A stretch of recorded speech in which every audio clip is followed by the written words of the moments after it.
Well, welcome back to another Unpopular Opinions video, and I just have to do a quick round of applause right there because this is the first time I've ever done two Green Arrow videos very close to one another. I don't even think I have a Green Arrow video on this channel in the first place. And number two, of all characters that I'm doing unpopular opinion videos on, I don't know if it's maybe because my channel is getting bigger, but this was the last character I was expecting to have so many comments on. There's 80 comments on this post, which, you know, to other people might be like, that's not that much, but for me, on a community post, that's quite a bit. It was really hard choosing the comments to actually go with because of how many there were on this post. So I just want to say, even if I don't get to your comment in the video, thank you to every single one of you who did comment on this post.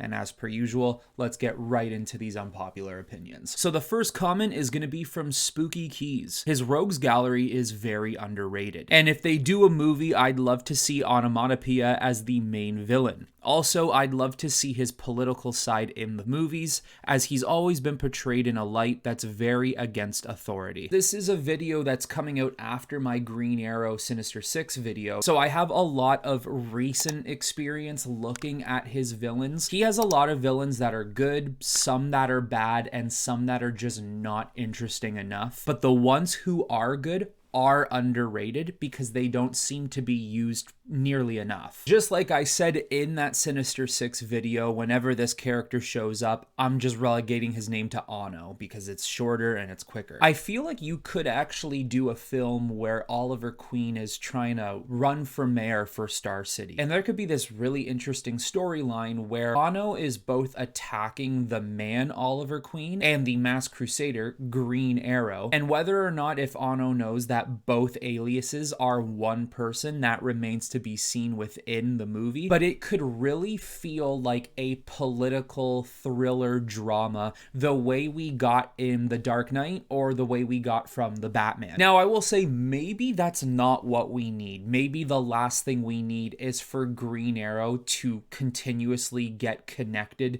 to Batman, but you could still give that type of movie its own flavor and have the realization that, hey, this is not a Batman story, it's a Green Arrow story. Superior CJ. I feel like Green Arrow is really underrated when it comes to Batman level heroes and is kind of treated as an afterthought when it comes to Justice League content. 100%, this is all truth. You could maybe see this as an unpopular opinion if you simply don't care for the character of Green Arrow. Regardless, Green Arrow is not given the same amount of attention that Batman is. And now I'll even say so myself, I'm not the biggest Green Arrow fan. I like him in certain instances and I don't in others. I think Green Arrow works very well when he's teamed up with other people. I don't really care for Green Arrow all that much when he operates alone. I'm just not interested in that. Green Arrow is never looked at the same level as Batman. When you think about it, how often does Batman have storylines where he's no longer human? He is doing things that make him seem like a god level, the reason why he's running with the big leagues in the Justice League. I'm not saying Green Arrow hasn't had his moments like that in DC history, but certainly not to the same amount of times Batman has. Obviously, that's because of Batman's popularity, and it allows the writers to continuously do that with that character as much as they want. Green Arrow's not on that level, although with Green Arrow, that is why they always look at him to be a B-class character, someone who is a backup to these other main ones. Not saying I agree with it, I'm just saying that's what I see. Victor, I feel like Rian Johnson would be a wonderful director for a proper Green Arrow movie. And I personally feel like I wouldn't want Rian Johnson ever touching a DC property. I'm sorry. After he made Star Wars The Last Jedi, I just would never trust him with any other big or popular IP. Even prior to The Last Jedi, all of his films he's made in the past, I don't find him really interesting at all. Maybe there are others out there who do agree with you, but if it were up to me, I wouldn't want Rian Johnson anywhere near this studio. Amaze. My take is that Batman has been completely overshadowing Oliver for years because of them trying to turn Arrow into Batman Light, which is a disservice to his character even if executed decently enough. Arrow also needs much better villains. The vast majority fall under the category of being, again, Batman related or just another Archer. The amount of Archer villains he has is honestly ridiculous. Why not spice it up and bring a character like Javelin into the mix? I couldn't agree more with this. The darker Arrow has a place within the fan base. I think it can be done properly. A very good example of that is Arrow season 1 and 2. I think they captured that darker, realistic version of Arrow really well. But still, at the end of the day, even though it can be done, maybe it shouldn't be done too often, because we do still need to remember who Arrow is at heart, who the character is actually supposed to be quite often. Doing his Sinister Six video, I found how many characters were just bow and arrow or some sort of archery type of characters. And then all the other characters who weren't, they weren't all that interesting or have barely been used in the past. It's almost like what they have done with The Flash in most recent history, even though they have started to branch off a little bit more, but at one point it was just speedster this, speedster that. All of his villains they were using were just speedsters. And I understand having a hero where you match them up with their greatest strength, a strength against a strength, who's going to come out the winner, but they need to do more for Arrow when it comes to his villain department. Temple kind of changed my mind about who's my favorite character of all time, and it has to be Green Arrow. He has peak lore, he's charming, badass, and he and Canary are the best relationship in fiction, in my opinion at least. Plus, he deserves an animated series. Just watch the short DC Showcase Green Arrow episode if you have any doubts. I view this as a hot take because I don't think many people would agree on having him as their favorite DC character, but I appreciate that because there's always characters out there who need to have a #1 fan or a fan base who absolutely loves that said character. I think the biggest problem with it is having his peak lore, how charming and badass he is. For someone who's a diehard fan of Green Arrow, you'll definitely know that and you'll see it firsthand, but even comic book fans who read these characters all the time, some people won't know that about Arrow because they just don't take an interest in the character, such as myself, and he's not as popularized as some of the others. That is not me bagging on the character of Green Arrow. This is me saying that it is a good thing to have people like you and others who have this character as their #1 favorite. Sin Devil Snake. Some may disagree, but the best depiction of Green Arrow is the Arrow show, and adding some Batman elements to the character, plus the elements of his early years, being on an island and being back to being something else is far more interesting than a Hawkeye goofy ripoff. Well, first thing I gotta say about this is Green Arrow was created first, 1941 to Hawkeye's 1964. So if anything, Hawkeye's ripping off Green Arrow. Now, where I do agree to a particular level about the Arrow show, like I said, season 1 and 2 were good. I do think adding certain Batman elements did make the character a little more interesting, but that still shows a lot of unfortunate things considering that the studio and the company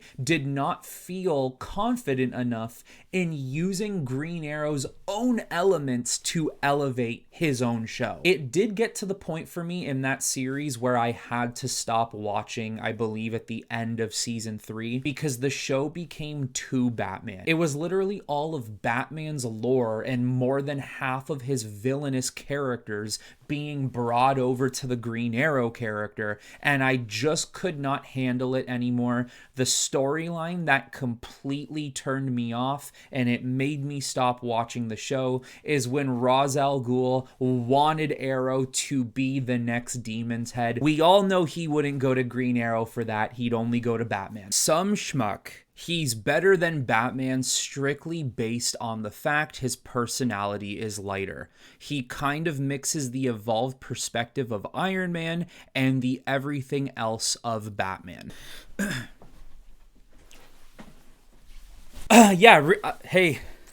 Hey, there's a reason this is unpopular opinions and hot takes, right? That's the whole point of this. This is definitely a hot take one. If you do like the personality of Oliver Queen, then yes, you're probably gonna like him more than a Batman. This is one I don't think I can even find a common ground on because of how opposite we are in this situation. I like my characters to be a little more dark, a little more gruff, to have the world around them be dark as well, and Batman gives me that. And I'm not saying Green Arrow can't have that, but Batman definitely does it a lot better. When I look at Green Arrow, I don't necessarily want that from him. Like you said, I want him for having a lighter personality, but that's not what I personally look for in my characters. Gotham Knight. Not my hot take, but my friend thinks Green Arrow can beat Batman easily. Yeah, another one that really wounds me to the core, but I will allow it considering, once again, unpopular opinions, hot takes. And I always advocate for these types of stories within comic book characters, that if you are to match up a character against another character, I don't care how different the power scaling might be, the whole point is that the writer, the storyteller, will choose the winner. So realistically, if you gave a story of why Green Arrow would beat Batman, that's your prerogative. I ain't gonna like it though. If you told me Tyrell realistically look at that matchup and tell me why Green Arrow wouldn't beat Batman, it's mainly because Batman is a jack of all trades, but to the highest of all levels. He doesn't just know 128 different fighting styles, he has mastered them. He doesn't just use different gadgets that can do different things, he's mastered how to use those gadgets. He's not just someone who knows how to strategize, he is the master of strategy. He has everything going for him in how to be a winner, how to be successful. Once again, Green Arrow has his strengths, but he's definitely not to that level. D. Laurent. Personally, I feel he's underrated, and I feel he should be one of the main 7. Definitely agreeing with you on the underrated side of things. And 100%, I know the Arrow show was quite popular. The DC stuff on CW did somewhat succeed for a time. Stephen Amell definitely did put this character on the map, but it's not the version of the character that 95% of the time he tends to be. We're talking about a character who in the Dark Knight Returns continuity literally gets his shooting arm ripped off by Superman and still manages to keep his flimsy sense of humor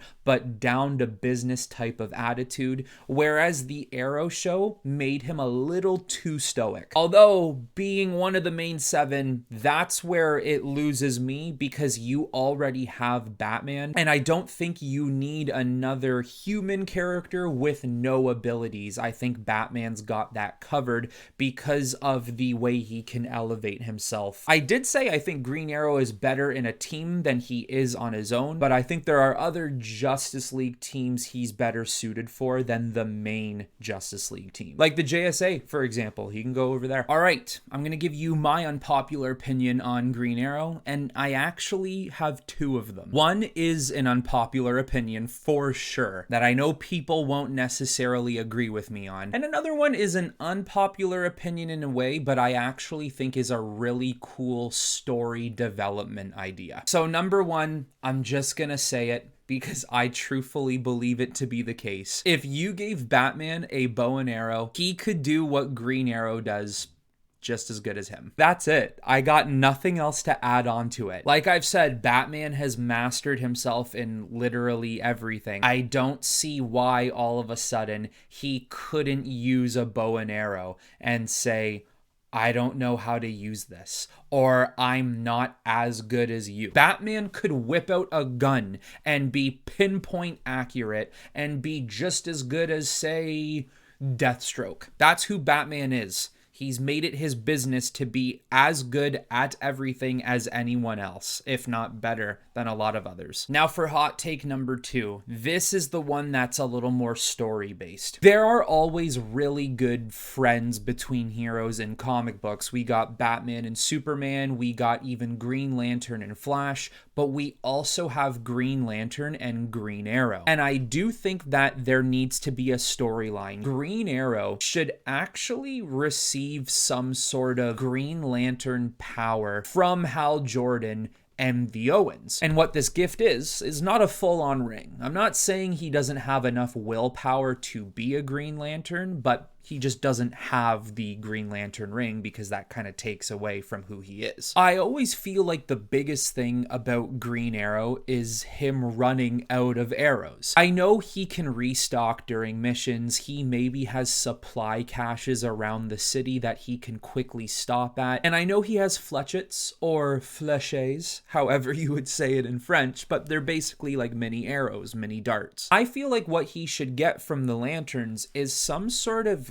Green Lantern chip device. I don't know how it would look or what it would be, and he could attach it to his quiver. And basically what he does is when he runs out of his regular arrows or some of his trick and gadgetary arrows, he can now use Green Lantern arrows that now form within his quiver at all times, so he's never running out. Sure, maybe he won't be able to do too much with it. Maybe they're just going to be regular green energy arrows, but I feel like he should always have something that just keeps regenerating arrows for him. And I feel like that would be such a really cool attachment he could always have, and something that would make the relationship between Lantern and Arrow even thicker. Maybe he has helped Hal help the Guardians in some way they wanted to pay him with something. But there you go, guys. There are some unpopular opinions and hot takes on the character of Green Arrow. Once again, thank you all for commenting on this post and giving me a ton of options to go through. And if you didn't manage to get your comment on the community post, now is your chance to do so in the comments of this video. Also too, while you do that, maybe leave a comment behind on who you'd like to see as another unpopular opinion character. But as per usual, that is all I have for you on this one, everyone. And until next time, I will talk to you all